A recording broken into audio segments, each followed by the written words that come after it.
원가 상승 압박에 감기약, 파스값 더 오른다. 글로벌 인플레이션 지속의 원달러 환율까지 고공행진하면서 제약, 바이오 업계가 극심한 원가 상승 압력에 직면했다. 국내 제약업계는 원료의약품을 비롯해 약을 만드는 핵심 원료와 원부자재 상당 부분을 해외 수입에 의존해 글로벌 인플레와 환율 상승을 회피할 수단이 사실상 없다.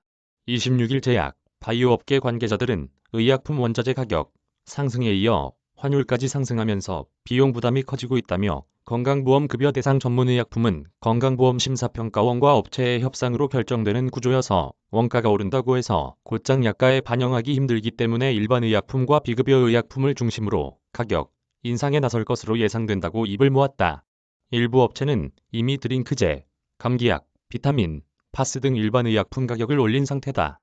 최근 제약업계가 겪는 가장 큰 원가 상승 압력은 환율이다. 24일 서울 외환시장에서 원달러 환율은 1298.2원을 기록했다. 전날인 23일에는 1302.8에 거래를 마쳤다.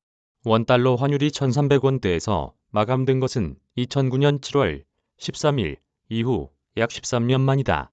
고환율 상황은 어제 오늘 얘기가 아니다. 올해 2월 24일 이후 한 번도 1달러당 1200원 아래로 내려간 적이 없다.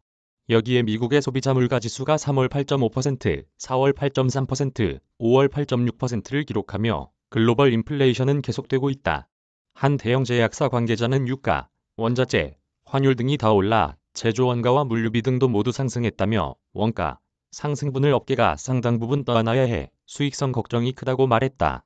원료의약품 가격도 글로벌 인플레이션 영향을 받아 가격이 오르고 있다. 한국의약품수출협회에 따르면 지난해 한국의 원료의약품 수입액은 20억 155만 달러이다. 원료의약품은 의약품의 주 성분을 이루는 필수 원료다. 지난해 기준 국내 자급률은 36.5%에 불과하다. 제약업계 한 관계자는 원료의약품 국제 가격이 대부분 오른 가운데 고환율까지 겹쳐 수입 비용이 크게 증가했다며 국내 제약업계의 의약품 원료 수입 비중이 크다 보니 수익성에 직격탄을 맞은 상태라고 토로했다. 문제는 원료의약품 수입을 국내에서 대체할 방법이 없다는 점이다. 원료의약품 생산에는 기술과 노하우, 설비, 공급망 등이 필요한 국가가 단기에 생산 능력을 갖추기 어려운 게 현실이다. 실제 원료의약품 주요 생산국은 이 산업 분야에 오랜 기간 공을 들인 중국, 인도, 일본, 프랑스, 미국, 독일 등이다. 지난해 한국은 중국으로부터 6억 8,015만 달러, 인도로부터 2억 2,353만 달러, 일본으로부터 2억 2,035만 달러어치를 수입했다. 원료의약품 전체 수입액 중 절반 이상이 중국, 인도, 일본 등 세계 국가에 집중된 것이다. 결국 제약업계는 일반 의약품과 건보 비급여 대상 전문의약품 가격을 하나둘씩 올리고 있다. 일양약품은 11일 원비디 공급가를 12.5% 인상했다.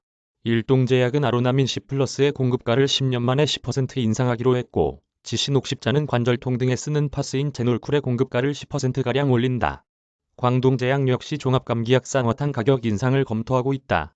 동아제약은 지난해 10월과 12월 바카스D와 바카스F 가격을 각각 9에서 12% 인상했다. 비급여 전문의약품 중에서는 인유두종 바이러스 백신 가격이 최근 올랐다.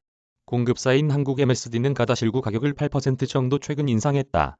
제약업계 관계자는 이런 환경이 지속되면 일반 의약품 값 인상은 불가피하다면서 아직은 제약사 간 눈치 보기가 이뤄지고 있지만 누군가가 올리면 모두가 따라 올리는 현상이 조만간 벌어질 가능성이 크다고 말했다. 맹준호 기자 이메일 주소